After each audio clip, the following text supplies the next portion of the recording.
And this is our daily episode 3758, 3759, and 3760.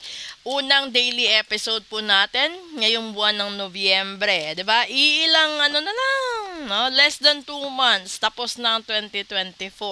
So kung gusto nyong malaman kung ano ba yung mangyayari sa buhay niyo for the rest of November and the rest of 2024, mag-book na po kayo ng full private reading at rituals na din. Depende na rin sa needs ninyo. Okay? So, kuha muna tayo dito ng tatlo. Una. Oh, regeneration agad. Pangalawa. The grace. Oh, andito naman siya. And pangatlo, it's a dog, just like a friend, a man's best friend. Okay, yung sinasabing regeneration, siguro hinihiling na talaga at in demand, no, ni universe na magbago ka ng routine sa buhay mo. So, hindi lang routine, kundi paniniwala na rin siguro sa takbo, no? Kasi kapag meron kang mga goals sa buhay mo or meron kang pangarap sa buhay mo para sa sarili mo, sa pamilya mo, at sa mga mahal mo sa buhay, no? Hindi mo makakamit yung mga bagay-bagay or mga gusto mo kung hindi mo babaguhin ang routine mo.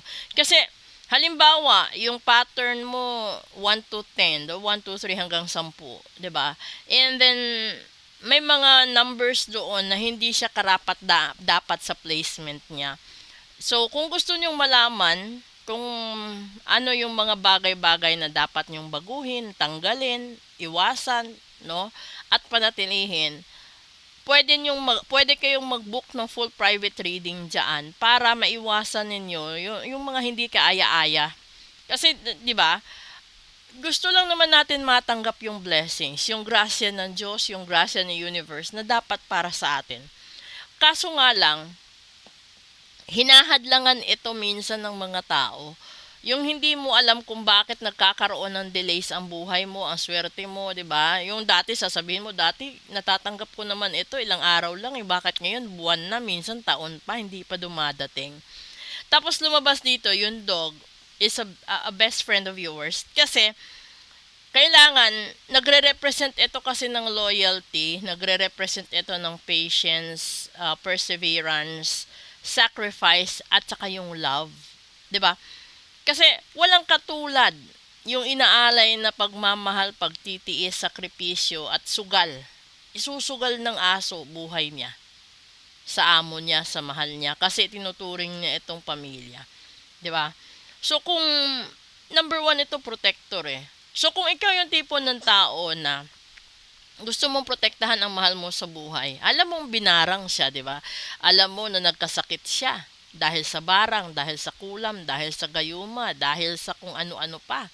So kung gusto mong protektahan ang mahal mo, gawin mo ang lahat, maisalba mo ang buhay niya. Kasi ibibigay ko sa inyo yung now this is my personal personal ko ng experience. Hindi madali magkaroon ng isang pasyente sa pamilya. Lalong-lalo na kung magulang mo ito, 'di ba? Lahat gagawin mo, lahat isusugal mo, 'di ba? Wala kang ititira. Hindi ko alam sa iba pero siguro walang anak na makakatiis sa magulang niya. Walang anak na makakatiis kapag nakikita nahihirapan magulang niya, kapatid niya. 'Di ba? Lahat 'yun isusugal eh. Kahit sabihin natin na may mga magkakapatid na hindi magkasundo sa ngayon. Pero kapag nakita mo, yung kapatid mo, pinapahirapan ng ibang tao or kinukot siya ng ibang tao, sinasaktan ng ibang tao, kahit hindi kayo nagkikibuan, kapag yun nakita mo talagang magkakaroon ng estrelya sa mata mo, di ba? Susuntukin mo, susunggaban mo yung mga nananakit sa kapatid mo or sa magulang mo. Kahit hindi kayo magkasundo niyan dahil sa mga differences ninyo. Pero kapag ibang tao nakialam, mawawala lahat yan. At talagang babalik ang siklab ng dugo na pamilya mo yan poprotektahan mo. So kung kung ito yung takbo ng puso at isipan mo, i-regenerate mo ang buhay mo. 'Di ba? Kung nagdudulot ng sama ng stress, no? Ng kamalasan, ikonsulta mo, ipa-reading mo para maituwid mo at bago mo masimulan yung 2025, lahat magaan na. Kasi hindi naman lahat din pera eh. Yung nagpapahirap sa buhay natin minsan, yung pagkakaroon natin ng grudges sa kapwa natin, sa kaibigan natin dahil sa mga taong iniwan tayo, sinaktan tayo, tinalikuran, inabandona. Hindi. Kasi minsan masasaktan talaga lalo na kung yung tao siguro nag-iwan sa iyo, mahal na mahal mo, no? Yung parang ibinuhos mo lahat, ibinigay mo lahat, tapos sinaktan ka, iniwan ka, ipinagpalit ka pa din. Hindi mo alam yan eh kung yung taong yan tinalikuran ka dahil ginayuma siya. Kung yung taong yan tinalikuran ka dahil may minana kang sumpa. Kasi kapag ikaw yung tipo ng tao na nagmana ka ng sumpa sa magulang mo, sa ancestors mo, lahat ng tao na magmamahal sa'yo ng totoo, mawawala. So kung ayaw mo mangyari yon sa buhay mo, ipatanggal mo yung sumpa, ipaputol mo yung sumpa. Kasi dati, way back 1930s, 40s, and 50s, ano yan eh, para talaga yung, para kang sinakluban ng langit kapag nagmahal ka, tapos yung minahal mo is mayaman, tapos ikaw napakamahirap, tapos yung magulang elitista. Ganun. So nagmamana ng sumpayan, hindi naman alam ng apo sa tuhod, nanggaling dun yan sa mga grandparents nila. So para maputol yan at hindi mo mamanahin, ipatanggal mo, ipaputol mo. Kung meron namang gumayuma, no, sa tao, ipakonsulta mo para malaman natin kung natural ba nangyayari yun o ginayuma siya kaya ka tinalikuran. Ganon din sa blessings ng buhay.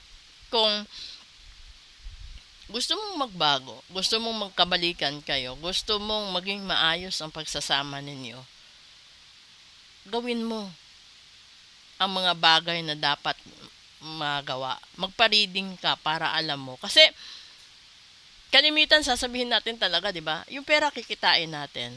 Pero kapag yung tao na wala sa buhay natin, kapag yung tao tuluyan na talagang lumisan, wala ka nang magagawa. Lalong-lalo na kapag nailibing na siya 6 feet below the ground, 'di ba?